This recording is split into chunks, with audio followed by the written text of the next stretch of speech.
Good morning, everybody.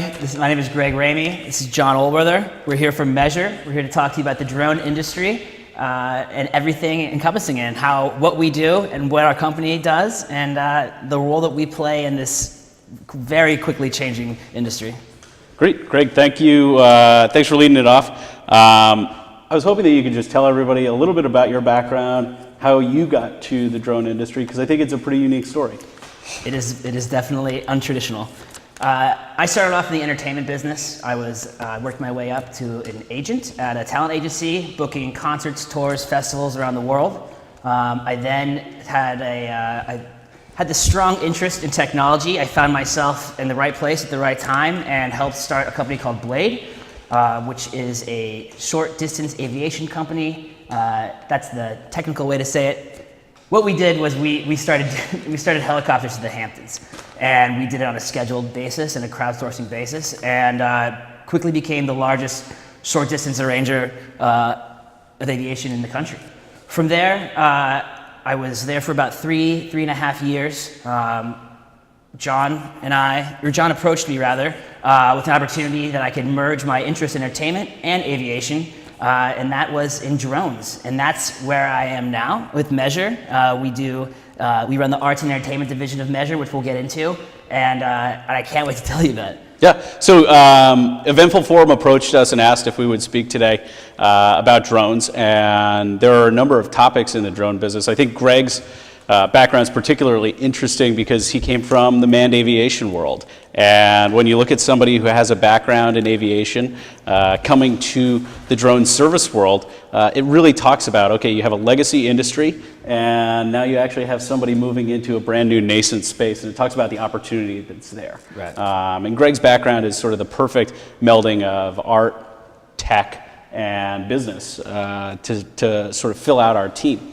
My background is I actually helped get a drone service company off the ground here in New York City several years ago. We were the first FAA approved drone service company outside of the state of California. So anywhere east of California was really the promised land for us, and we built that company into a coast-to-coast drone service company. Our bread and butter was actually the arts and entertainment sector of the economy, and we did a lot of filming for movies ranging from Fast and Furious to the remake of Roots, Beyonce's Lemonade, Can't Stop, Won't Stop by Diddy, a lot of great projects that got a lot of airtime, and was approached by Measure and asked to join the team, and Greg and I have come on to build, as Greg said, the arts and entertainment division. So yeah, we're going to get into this. We're going to talk about the drone industry as a whole. We're going to break it up into 4 pillars. We're going to talk about the drone industry. We're going to talk about Measure, which is where we work. We're going to talk about drones and media, which is what we do. And then we're going to talk about the future of the industry as a whole. So let's start off with the drone industry. Sure. John, tell me about the drone industry. So there's a couple different parts to the drone industry. You've got hardware, software, services, and then sort of, I'm looking at my notes here, you have sort of ancillary or tertiary products like anti-drone technology for prisons, governments, permanent installations, things like that. And then, as many people have heard of, you also have drone sports. Drone racing is actually a thing today. And so to sort of kick it off, let me give you a little bit of an idea of some of those items that we just touched on, some of those sectors. Drone hardware is a part of the drone business that many people think of when they think of the drone business. Companies like DJI are producing consumer grade and professional grade drones that can basically fly themselves. Measure, our company's philosophy is to use the best technology and the best equipment available on the market for our customers. So we are equipment agnostic. The hardware industry is like any tech hardware industry. It's hard to get into, capital intensive, and you're always on the hamster wheel. You're always needing to come out with new products, new technology, and reinvesting. The software service or sector of the drone business has a couple different pieces. There are smaller products and bigger products, some like flight control algorithms, and then some like point of interest or smaller algorithms like that. We also see companies like Skyward, who are creating service products or service software that's helping commercial companies actually perform service for their clients or for themselves. Then we get into the service sector, and Measure is a drone as a service company. We actually coined that phrase and own that phrase. And I mean, Greg, what is drone as a service? Drone as a service is, I'm trying to think of the best way to do it in this format. But so you have drones and you have, let's say you have hardware and you have software, but there isn't necessarily a service provider. There is with Measure, and we provide that service. Drones are technical. There's a big education curve. There's the FAA. There's tons of regulations. We go through all of that. Let's say whether you're a farmer, whether you're building a skyscraper, if your business is inspection, or there's a million different ways. There has to be someone there to provide that service, to fly it, to make sure that everything is safe and risk mitigated and compliant.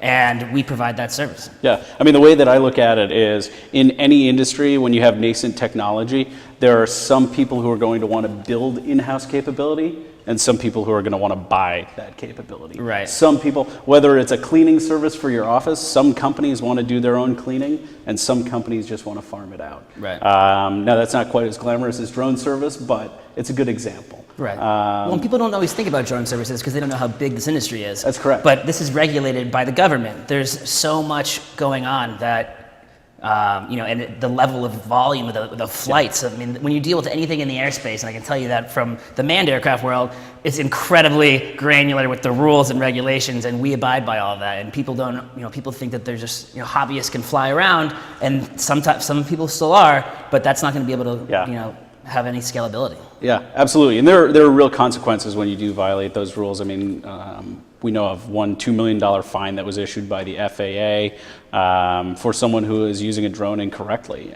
for commercial purposes. There are real world and real consequences. So for companies and large entities who want to take advantage of the cost savings, the benefits that drones can provide, companies like Measure, drone service companies, provide a really viable and valuable way for them to access that cost saving. Right, and reduce the liability. Exactly. When I think about drone service, I think about the fact that it's almost irrelevant that the drone is a part of the equation. The drone is just there to gather the data. What our customers tend to be looking for is data itself, actionable intelligence, actionable data. Is my wind turbine performing at optimal efficiency? Are the blades going to fall off of my wind turbine? Greg, you know that we have customers whose wind turbines we've found cracks in, we've found entire missing chunks of blades, and that translates into reduced efficiency, translates into less profit. So why don't we talk about Measure as a whole, the 4 verticals that we specialize in. Sure. So kick it off. So Measure specializes in 4 verticals: telecommunications, energy, architecture, engineering and construction, and finally media. So the first 3 of those are really data-centric, right? Yes. They're data intensive, and the product is data itself. Now the 4th, which Greg and I are involved with primarily, is an aesthetic medium. We are looking to create beautiful imagery. We're looking to create art, and that's a big point of differentiation between us and our colleagues at Measure. But in terms of telecommunications, what we're looking for is generally we're inspecting cell phone antennas, telecommunications infrastructure or vertical infrastructure to either inventory assets or ascertain whether they're viable, working, or can be fixed. Greg, do you want to talk about just in the last 2 weeks we've had a lot of work with Harvey and Irma. Talk about some of that work and so it's incredible. The storms have been incredibly unfortunate, but if you think about somewhere, all the different cities and that something like Hurricane Irma hit in Florida or Harvey along the Gulf in Texas and so forth, there's cell phone towers there. The infrastructure is giant for obvious reasons. And so companies like Verizon or any large cell phone or cell company, they have to go out there and make sure that their cell phone towers are still working. And so, that's something that we're doing. We're on the ground. We're we're going to talk about how we and our group has been dealing with the storm in a moment with regards to live coverage, with the news broadcast. But as far as telco goes, I mean, that call came before the news broadcast call came. Yeah, and I think one of the most interesting things about that telco work that we were doing around Harvey and Irma is the fact that it's really critical infrastructure to get up and running. It's the first thing that you need in order to actually have first responders be effective, and in order to have families letting their loved ones know in other parts of the country that they're okay or that they need help. And so restoring cell service is really a top priority. And we're seeing issues with that still in the Keys. That's we're correct, using yeah. satellite phones to talk to our pilots down there. It's insane. Yeah, and so getting those cell towers back online is always a top priority. Then in the architecture, engineering, and construction space, what we're doing is we've been contracted by public and private entities, things like inspecting roofs, inspecting coastlines for erosion, and really what drones do in this sense is they enable a more rapid assessment of the condition as a whole. And so drones are helping us to understand the devastation and the scale so that we can marshal resources as a country, as a municipality, as an individual, as a company, so that we can marshal the resources much more quickly in order to assess the damage and then begin the reconstruction. Why don't you talk about what we do in broadcast news? So in broadcast news, we are we're with every major network. To give you an example, and then we'll go into the specifics. During Hurricane Irma, we were doing live broadcast news coverage of the storm from beginning to end. So the way that works is, we're there watching the storm approach, and then we're there in the eye of the storm flying when the winds die and we can get up in the air. And then we're there at the end to look at what the damage is and assess the damage and broadcast that to the world live and syndicated. And it's been an incredible experience. What we do with news broadcast is really interesting because we're able to get into places and create vision in places that otherwise no one would ever thought. I mean, this is you think of news broadcast, you think of traffic, and you think of helicopters, and we're not doing traffic. We're doing incredible things with things that. I mean, we should have brought our Harvey imagery because it's just incredible. Yeah, I mean, when I think about what drones are doing for the news and the broadcasting world, is drones are lending new perspective and new access that even helicopters couldn't provide before. A helicopter, typically, you can tell a helicopter is a helicopter shot on the news because it's from very far away and you're zoomed in, and all of a sudden you lose the wide shot, you lose the perspective, and you lose the understanding of how widespread the devastation is. What a drone is very good at is showing, if you're the talent, if you're the news correspondent, we can have the drone right here close up so that you can do a stand-up and explain what the story is, and then as you're speaking, reveal back and literally explain the scene and show the scene. The best way to communicate a story to an audience is to show, don't tell. And sometimes you need a little bit of a setup, though, and that's what drones are really good at, is showing and not telling. Right. But then we also do, let's talk about what else we do in media. We do feature films, television. We talked about news broadcasts, but we also do live sports broadcasts, commercials. Every car commercial you see, that's shot with a drone. Yeah. When the car is racing through the desert and doing big burnouts, that's a drone. The media division, we sort of use media and arts and entertainment interchangeably. What we're capturing is, as John said, beautiful. I mean, we're working with creatives and these DPs, which are directors of photography, to capture these insane shots. And your favorite action movie, that action scene where everything's exploding and things are flying through the air, those are drones. Yeah, I mean, when we talk to directors, when we talk to studios, when we talk to DPs and producers, we ask, what is your biggest problem, or what are your biggest problems? One of the top problems is keeping an audience's attention. America's attention span and the world's attention span is only getting shorter and shorter and shorter, and audiences are only getting more and more jaded. They've seen everything before. What we do with drones is really enhance the production value of a commercial, of a feature film, And what we do is we help the artists tell the story, and we help them tell it in new and interesting ways that an audience has never seen before. You know, I had a client who told me that he had been dreaming of this drone shot since he was a child. He didn't know that it was a drone shot. He had just been dreaming about this shot where the camera went from up high, through the front door of this house, through the hallway, and out the back door, and then up high. And there's just no way that he could do it. I mean, he had a 40-year career, several Emmys, Golden Globes, and so he had access to all the technology in the filmmaking world, and he just couldn't do it before we actually brought a drone to him. And so that was a shot that really changed his career as well. That shot is amazing too. We watch it all the time. Yeah, it's an incredible shot. So, you know, that's one way that drones are transforming what I call scripted entertainment, whether it's cinema, TV, VR, commercial content, is really surprising and delighting, amazing audience. What's your favorite movie that you've done work on? Probably Fast and Furious 8. It was an incredible production. We were working on the show for over a month. It was shot in several different locations. The primary location that we were filming in was Cleveland, but we were also shooting in Georgia. There was work really all over the country. We weren't on the Cuba part, but the Cuba part was quite cool too. There's probably never been a movie with that many explosions. I don't think that there's been a movie where they've wrecked as many cars, totaled as many cars as Fast and Furious 8. And every movie that they do, they try and top the number from the last one. I think it was in the 300s this time. Do you think they used drones in the first one? I mean, or is there some type of is there a gradual process? There's definitely an evolution there. Yeah, this was Fast and Furious 8 was the movie where they used the most drones, and you know there's a reason for that.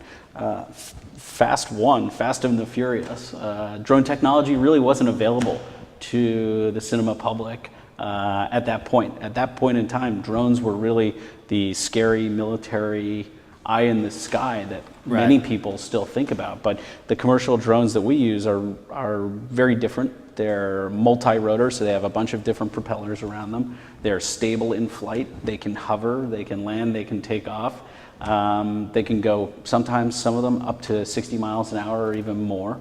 And they can carry top-notch filmmaking equipment. I mean, at any given time, we could have $250,000 worth of filmmaking equipment in the air on a drone.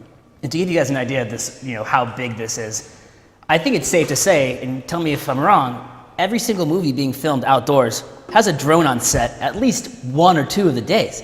Yeah, I mean these take so much time to film, and drones nail so much and so quickly. There are definitely exceptions where that's not the case, but I would say by and large today, whereas even just 2 or 3 years ago, the conversation is what are we doing with a drone, not are we doing anything with a drone? Right. And before that, it was what is a drone? So there's been a progression where the filmmaking world didn't really know what drones were. And then they were poking around, kind of trying to understand the technology.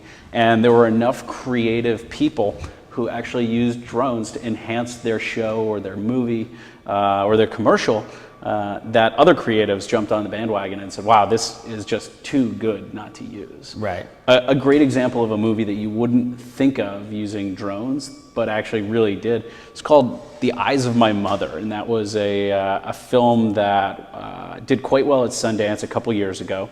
And we actually had a drone on it. When people think of drone shots, they think of like wide swooping shots zooming around the universe. That really didn't fit with the language of this film. It was a horror film. It was set in upstate New York. It was set many years ago. And so those wide swooping shots, and it was also filmed in black and white. And so those wide swooping shots. It's The Eyes of My Mother. You should check it out if you haven't seen it. And what they did with the drone was they actually had it stationary, as if the camera were on a tripod in the sky. And it really enhanced the production value of that movie. There are a couple critical shots, including an opening shot, that were filmed on drone, where they just couldn't put a camera in three-dimensional space where they needed to for the shot, and the drone was the way to do it. Interesting. Well, and so for anyone saying that you can't put big cameras on a drone, or anyone assuming you absolute can't, fallacy. Right. All right. So what are we filming with? Where is the big time? So technology-wise, I mean, drones for film production start at the size of a hat box and go all the way up to the size of a small dining room table. Some of the cameras, I know it sounds insane, but big drone, big camera. Right. And this isn't your godson's drone. It's not the little drone you buy at Best Buy. It's a professional grade, Right. Commercial grade. We're talking about octocopters here. Octocopters, dodecacopters, 12, commercial grade Thanks hardware. for translating. Yeah. And so I mean, some of these cameras that we're flying are made by 100-year-old German film camera manufacturers. A company called Ari makes a camera that's, by the time you put everything on it, it's $60,000 just the camera and the battery and the memory Right. card. Then you have to put the lens on it and the follow focus and all the accessories start adding up. It's a really high stakes thing. But that's not what we're using with live sports broadcast. With live sports broadcasting, we're using the live cameras that sports are using. So if you go to a hockey game and you see the camera on the boards that is about the size of a cobblestone, the RoboCam that's moving around, we're flying that camera, and that's about a 10-pound camera. Right. Before you even put a lens on it. But you know what that camera is designed to do? It's designed to put the best image it possibly can on live TV for live sports. And so our philosophy is to use the best camera for that mission, not to try and make a camera that's already on a drone Right. fit that mission. And that's how the conversation is usually different between television, cinema, Correct. and we're talking to Fox or not live news broadcasts in general. Yeah. I mean, live cameras are actually very different than studio cameras, and are different than documentary cameras. And so it's its own little world that has complexity. And at the end of the day, in order to get the best product, you need to use the best equipment. So talk about drones and live broadcasts in sports. It's specifically extreme sports. Sure. So we've done a lot of work with a large, well-known energy drink company who's known for their extreme sports broadcasts, and those are some of my favorite jobs to work on. First of all, the atmosphere is electric. The crowd is so energetic and happy to be there. Whether it's racing, motocross, cliff diving, you name it. Downhill extreme ice skating, these things all exist. And drones are enhancing the production for these projects as well. But at the end of the day, customers always ask, well, why don't I just buy a drone and fly it myself? Right. And not always, but many customers have asked that in the past. I had one of the biggest real estate developers in New York ask me. He said, my grandson has a drone. Why don't I just have him do this for me? And I said, well, your grandson has an iPhone too, doesn't he? He said, yeah. I said, well, do you have him shoot your real estate photos with his iPhone? He said, no. I said, okay, well, that's the difference. Is we have professional operators who come from the cinema world, in the media vertical at Measure, who come from the cinema world, who come from the live sports and live production world. They're not drone operators first. They're storytellers and artists first. So they use the drone as a tool. They use the drone in the way that an artist uses a paintbrush. They're not there because of the drone. They're there because of the end product. Right, and that is the center of the DAS as a whole. Yeah, exactly. That really is. And specifically at Measure, we've set up the company, whether it's telecommunications, whether it's energy, or engineering and construction, or media. We have experts in each one of those verticals who's doing that work. They're not drone experts. We have drone experts who operate the drones, but really, in order to get a usable product, what you need is someone who knows the energy industry, not someone who comes to you and says, yeah, we can figure it out. Our energy customers would never tolerate that. These are the largest companies in the world. You need to know what you're looking for ahead of time. But why don't you talk about our pilot corps for a minute, and sort of what makes a good drone pilot, and the background of some of our pilots. So our pilots are, I would say, if there's any common denominator between them, a huge percentage of them have a military background. These are incredibly well-trained individuals who have gone through rigorous courses, done by Measure, and at the same time, they're also passionate about flying. I think that aviation as a whole, whether it's manned or unmanned aircraft, is addicting. And what's really exciting about drones is that the technology is changing every single day. The Sikorsky S-76 has been the same as Sikorsky S-76 for decades. Yeah. The Inspire 2 is a lot different than the Inspire 1. Every year, the drone manufacturers are coming out with new iterations of the technology. Right, and so it becomes, you sort of create this ecosystem of people that are just really, really hungry for information and are passionate about what they do. And I think that our pilots are absolutely a part of that group. So as myself, and so are you. And these guys are passionate about what they do, and they have more hours of unmanned aircraft flying than anybody else. I mean, it's insane. And a lot of these guys, I mean, you see their numbers.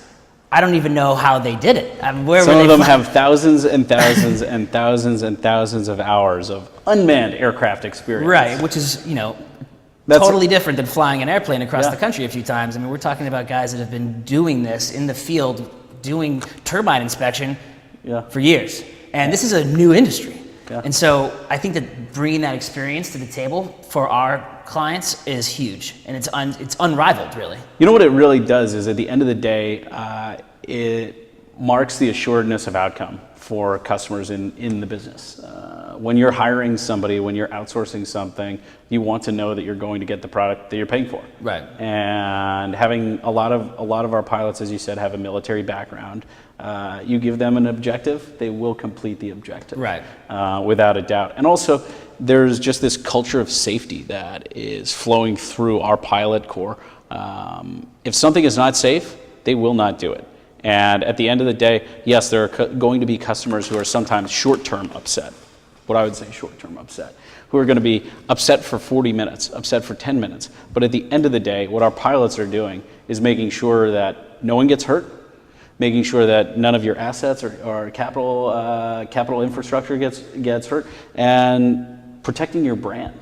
Right. And I think that's an important. It's important, especially in this super regulated world. Absolutely. And speaking of regulations, because of such a high contingency of military folks, these guys, it's their friends that are at the FAA that are doing stuff with FSDO. And so when we need something done fast, there's really nobody that can get it done faster than us. I mean, we have a direct line to all of the red tape that's ever out there, and we can get things cleared or get things done and get answers. That's really what it is getting answers. Getting answers and getting quick action from the FAA is fantastic, and it really is a point of differentiation as well.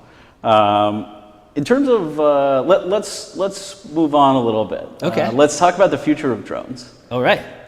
Let's talk about the future of drone regs. I mean, today, talk a little bit about where drone regulation is today. Just give a brief overview. It's easier to get a Part 107 certification than it is to get a boater's license in New Hampshire. Yeah. And so it's a short, quick test. Obviously all of our pilots have it, and you have to have this certification in order to qualify to fly drones commercially, which is, anything related to what we're doing. Yeah, I see that. I see the Part 107 as just the bare minimum. Right. Like, really, it's easier than getting a moped license. There's a 90% passing rate. I think, really, there should be more that pilots have to do. Our pilots at Measure are doing plenty more training than that. They actually do training on an ongoing basis. We have someone who just specializes on staff in training and standardization. And so that I would say is the most important component to being safe is, number one, knowing the rules, but knowing why they're there and living them, and then training and drilling and training and drilling and doing service in the field. Right. They say the worst pilot is the type of pilot that only flies every so often, and those are the kinds of pilots that you see and read about in the news. Sadly crashing their planes and hurting themselves and hurting their loved ones. Same is true in the drone world. Right. So, the technology, I wanted to move on to that for a minute. That's the fun stuff. The fun stuff.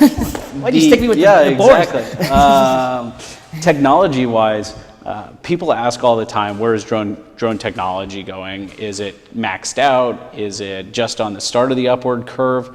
Drone technology is pretty good today. There's a lot that we can do with drones. It's more the regulatory holdups that are an impediment right now, whether that's in the U.S. or abroad. Right. Things like payload, things you wouldn't think about. Yeah. BVLOS, beyond visual line of sight, is a thing.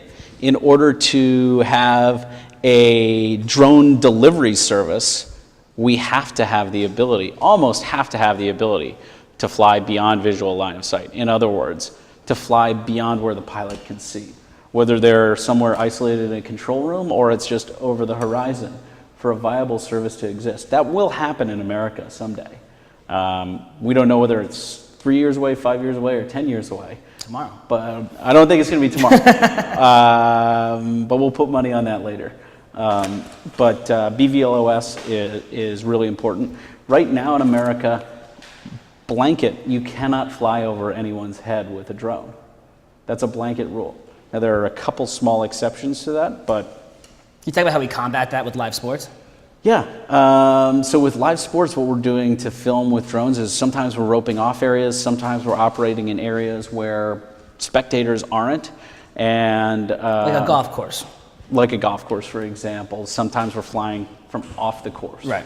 Sometimes we're flying over the trees where we know no people are, and we're roping that off for safety's sake. But as the technology becomes more accepted, there's also this psychological and societal hurdle. As the technology becomes more accepted and the public becomes more comfortable with it, I think we'll see that start to change. Right. Interesting. Yeah. So you want to talk about autonomy? I would love it. Yeah, I mean, autonomy is kind of part of that. Right. You know, in the future, we'll live in a world with driverless cars that are not just being tested, but they're on the road right now.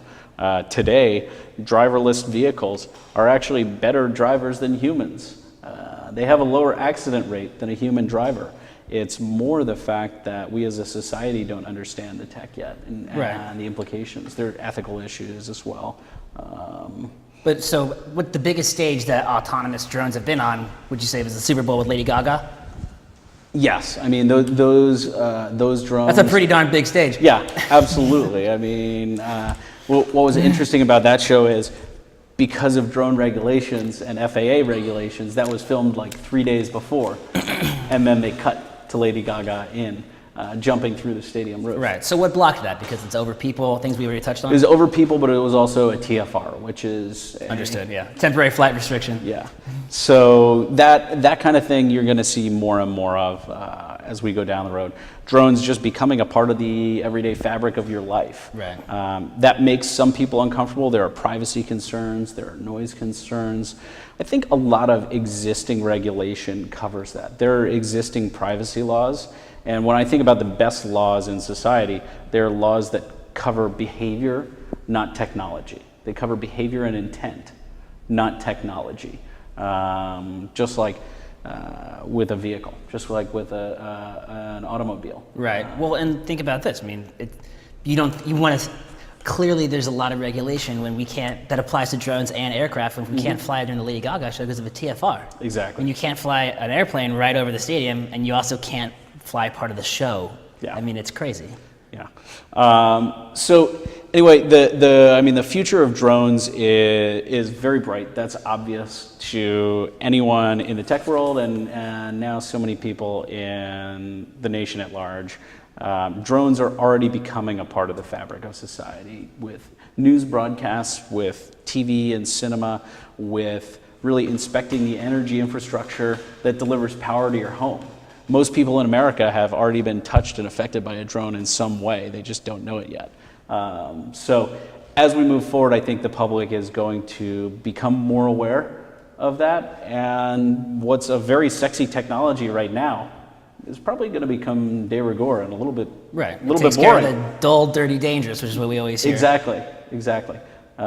So with that, before we wrap up, is there anything else that you'd like to cover? I think we got pretty much everything. Great. Yeah. Well, thank you for having us. It's been a pleasure to be here today. And Greg and I will be mingling around a little bit afterwards if anybody has any questions.